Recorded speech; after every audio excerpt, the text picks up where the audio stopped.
Hello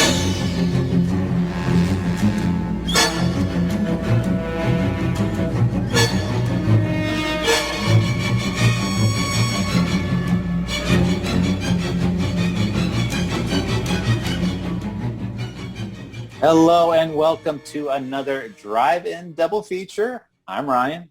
I'm Nathan.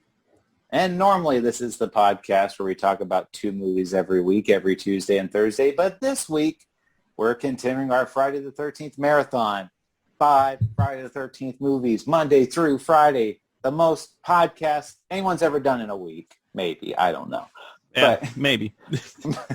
But we're continuing our marathon with, of course, Friday the 13th Part 2 from 1981, right a year afterwards, directed by Steve Miner. Yeah, and it picks up almost pretty much like right where it leaves off. I think it's about a couple of months after the first events, and Alice is back for a little bit.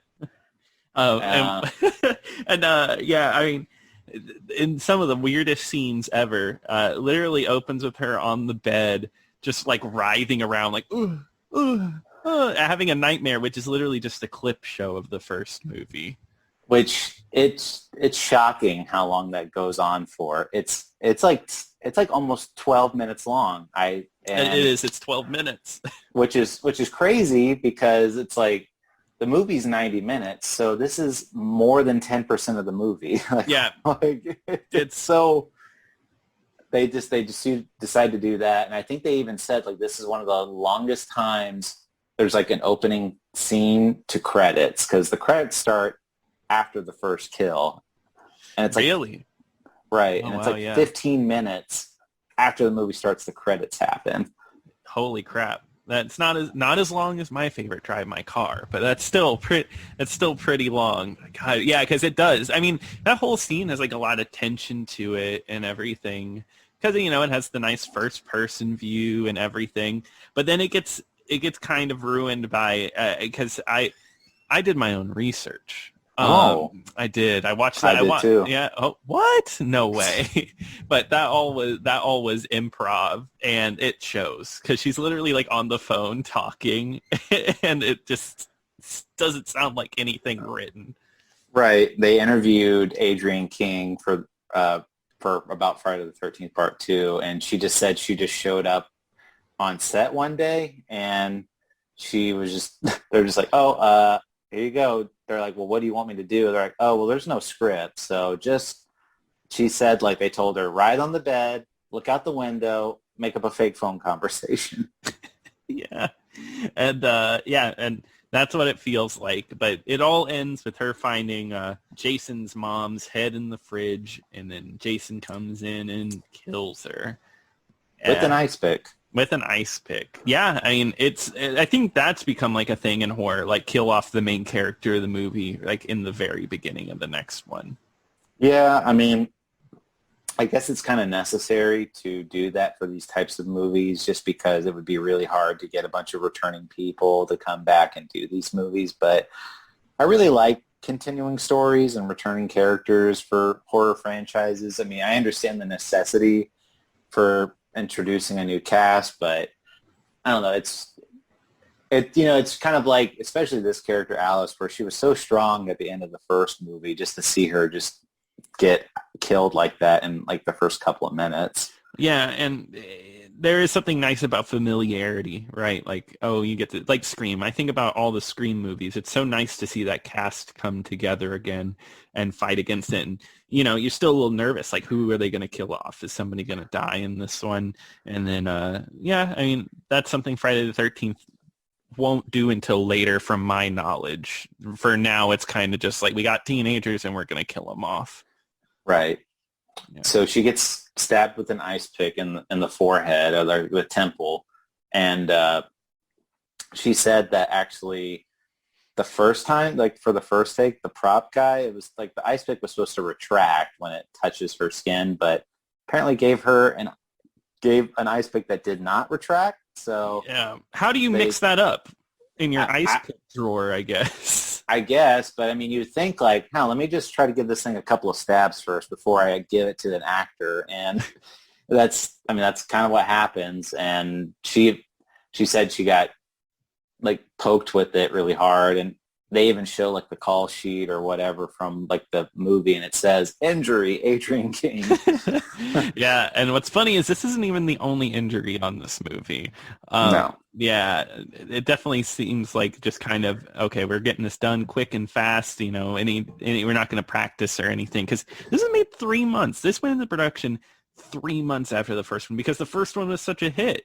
And yeah, Paramount just wanted more of it. I was reading that Paramount really hated making the Friday the 13th movies, but they made so much money that they were just they pumped them out. That's why the fourth one is the final chapter. And then because they're like, we're done with it. And then they just brought it back after. Joke's on them. Yeah. It was a good well, no, it wasn't a good opening scene, but one thing I thought was kind of funny about that scene though was when she's making tea and the tea kettle's going off, and then Jason's like, let me take this tea kettle off. Like, what? Like, why? How considerate. How nice of Jason. Even though he's dead. Yeah. Even though she died, like she killed him. Yeah. So Jason is the killer in this one, right? We actually get to have Jason as the killer, which no hockey mask though. No hockey mask. He's wearing a bag over his head. Yeah, it's not quite the iconic Jason yet. Heck, you see his face, his messed up face, which as a kid or when, for a long time, I thought that you never saw Jason's face. I don't know, but I was really wrong with that. But Jason has like a misconception anyway behind him. So yeah, there's a couple of movies I think where he takes his mask off, but there's not a whole lot. But this one they make him look like kind of like this real backwoods type of guy because he's got like flannel, he's got overalls on, these big work boots on, and his primary weapon is he does use a machete, but one of his primary weapons is a pitchfork. Yeah, he uses a pitchfork. Yeah, this one he kind of uses like a few different things. He uses like it's like a spike. I don't know how to explain it. Like kind of like a fence pole with like a spike on it. He uses a pickaxe too. Yeah, he uses a pickaxe. Yeah, so he has a bit more of like a variety here. Oh, I guess I'll ask you, what did you think of the campers in this one? They're okay. They're not as good. I mean, the first one had this like realism about it because it seemed like they were actually real people. But I didn't think they were bad or anything like that. I mean, there's no super annoying people. I mean, they do have like the jokester again, which he's not like a big part of it, which is fine. And but I actually thought the main female, Jenny, I thought she was decent. I thought she was pretty good. Yeah, I liked her. Yeah, she's just really good. The final girl. She's actually smart. She holds her own. She's likable. I think everybody's kind of likable in this one. Like the jokester is more likable than in the first one because he's not as annoying. He actually like plays like video games for like a good little bit of it, kind of like away from everybody. Well, yeah. Well, he tells like, oh, so he's like an angry video game nerd. What'd you say? Yeah, I would say he's an angry video game nerd, AVGN for short. Yeah, definitely. But yeah, he does. So he tells jokes, and they're kind of funny. They're harmless jokes. He's not like pretending to drown and freaking everybody out, or shooting a bow and arrow and barely missing somebody and playing it off like a joke. So there's all kinds of little stuff like that. There's a guy in a wheelchair. I thought that was cool. I guess I never would have expected something like that. There's even a romance. Like there's a girl that really wants him in this movie. Has a bunch of sexual innuendos. Weird ones too. Like they go to play a hockey video game and she's like, "Oh, I want whatever has the puck." Which I think she says it very sexually. But I don't really see it. I don't know.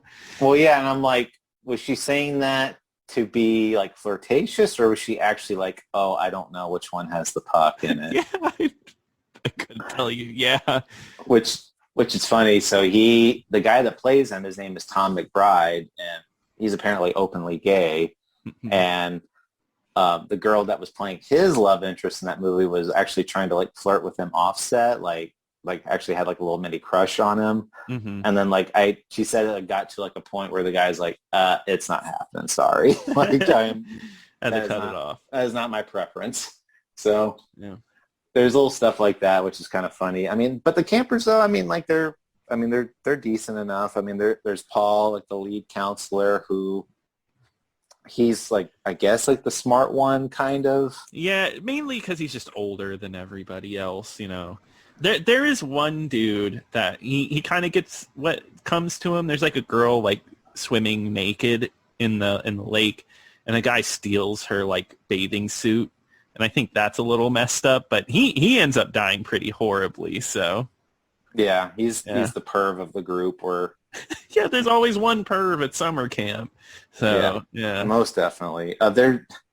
So that girl, the girl that's swimming naked, she brings her dog to camp. The little tiny like Yorkie looking, or it might have been like a Lhasa Apso, but anyway, it's a little small dog that named Muffin. Hmm. And early in the movie, Muffin just disappears, and she runs into Jason, and then two other campers. They find Muffin like torn apart, like just And mangled. it's horrible. Like that is It, like really brutal. yeah, it looks really bad. Like her intestines are all out. It's gross looking, Hmm. and we're kind of jumping ahead a little bit here, but Muffin shows up again. So wait, like No, it made no what? sense. So I was like, wait, is that Muffin, or was that a different dog, or what? Like, Yeah, and someone in the documentary says like, "Oh, you know, it could have just been a dream." I was like, "No, that makes zero sense that it was that they saw that dead dog as a dream because consequences happen because they're not supposed to go to Crystal Lake and they get in trouble." what? Uh, I think they mean like that final scene might have been a dream, because I thought that oh, got you. Kind of because like the end of the first one. I thought that too, because like at the end of the movie, so we'll just go ahead and spoil it. At the end of the movie, like they think Jason's dead at this point, and Hmm. Jenny and Paul are in the cabin. Muffin shows up. Then all of a sudden, Jason bursts through a window and snatches her away. And then she wakes up. Next thing she knows, she wakes up and she's on a gurney and she's screaming like, "Where's Paul? Where's Paul?" And Hmm. you're not really sure what happened. So that was like one thing like they've said, like that's one of like the biggest mysteries of Friday the 13th. They're like, what happened to Paul? Where's Paul? Yeah, yeah. Well, he's not the only one that gets away. The little nerdy guy, he stays away at the bar and doesn't come back to die, which Yeah. I find interesting. Not everybody dies in this one. Yeah. See, it pays to drink. Yeah. Wow. Good to know. Uh, but yeah, I mean, that scene loses so much tension because it's just like the first one where, or, you know, it does the same thing as the first one where it's like a build up, but you just know that Jason's going to pop up. You know, there is no tension in this one. Muffin shows up and you know, like, okay, well, Jason's still coming. This is a fake out. I know it. Right. I mean, if it ended right there, it would have been horrible. It would have been stupid. So, I mean, Maybe we've gotten a good chuckle, but but Muffin, well, yeah, it's just funny because like, Muffin's not their dog, and they don't mention that they don't even know that Muffin's missing, because Jenny and Paul went to the bar yeah. like at one point, and the whole reason they're at camp is because they left the bar early, Mhm. and so they didn't know Muffin was missing. So like, oh my God, it's Muffin. That whole scene was weird to me. I don't really get it. But a scene that I liked was the scene where she does end up, you know, getting back at Jason, because she finds Jason's shed, which has Pamela Voorhees, like her head is sitting there like almost on an altar. She puts on her sweater and pretends to be your mom, and that's how she like kind of subdues Jason. And I think that's really cool. I think that's a fun, inventive thing to do, and I feel like that's just that whole element is a huge part of of who Jason is. Yeah, I like that scene a lot too, because even Jason, you know, he's kind of giving like that head tilt, like, oh, is this my mom? Like, Hmm. and so you can tell like Jason still kind of has like the mind of a child a little bit, Yeah. and like the way, because she puts on the sweater and she's talking to Jason like it's mom, like, come to mommy, like this is your mother is talking to you, and Mhm.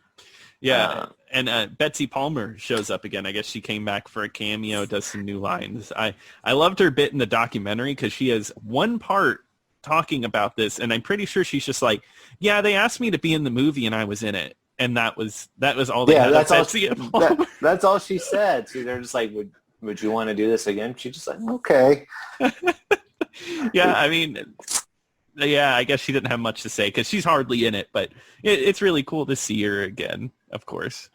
Right. It's I really like that scene too. Probably like my favorite scene in the movie, or my favorite kill, was actually the scene where they killed Mark, the wheelchair guy, because Jason just machetes him right in the face, and then he rolls his wheelchair like down like a staircase, and he doesn't fall the whole time. And they even say like that's one of like the most iconic kills, or like It the really most is. famous kill, which is it's really good because he doesn't fall the entire time either. Yeah, no, it's good because like that the effect of the machete just cut through the face was really good. And it's actually not Tom Savini this time, which surprised me because I still think that blood and guts and all that is done very, very well. Right. Well, the whole reason Tom Savini is not back is because he hated the script. That's insane to me that he really didn't like it that much that he wouldn't do it.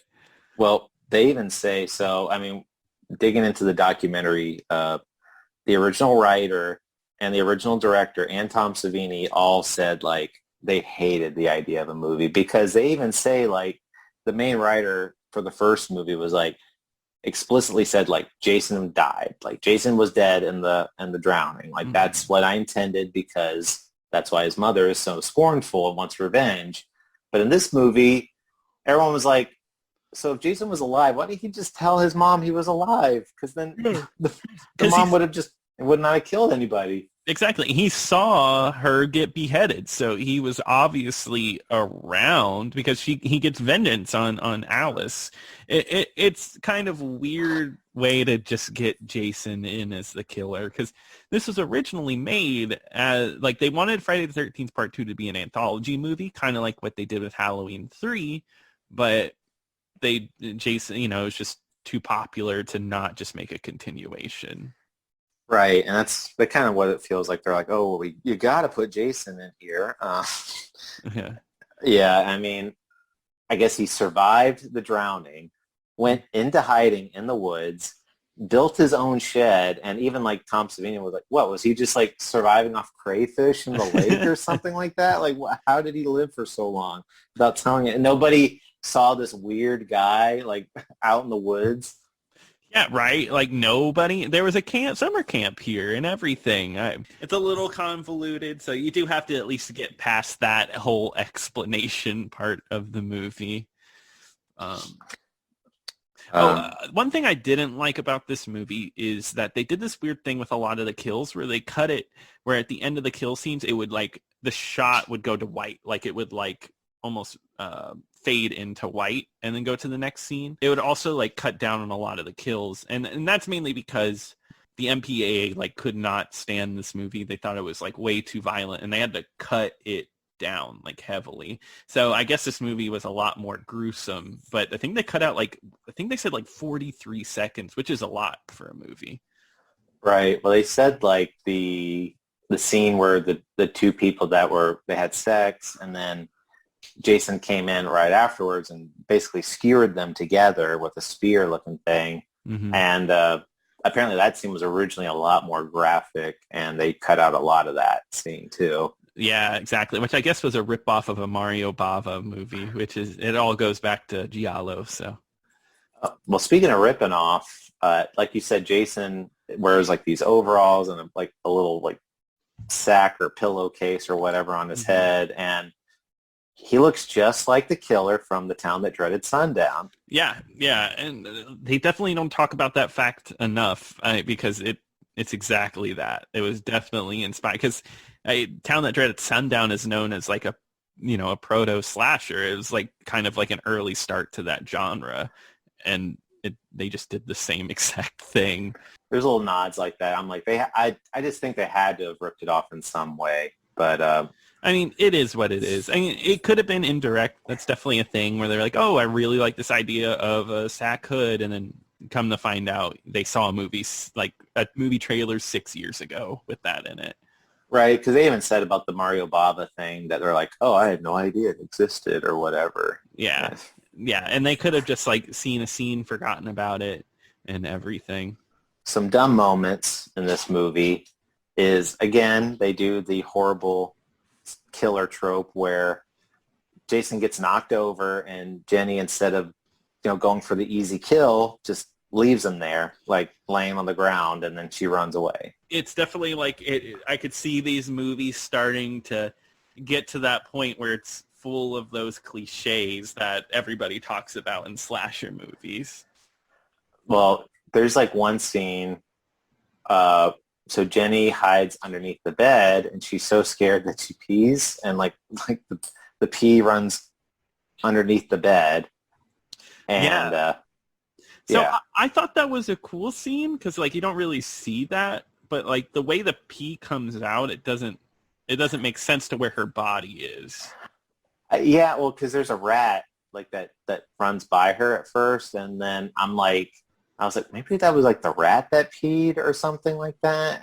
But I'm like, that'd be a lot of pee for a rat, I would think. But Yeah, I don't know. I don't know what they were thinking with that.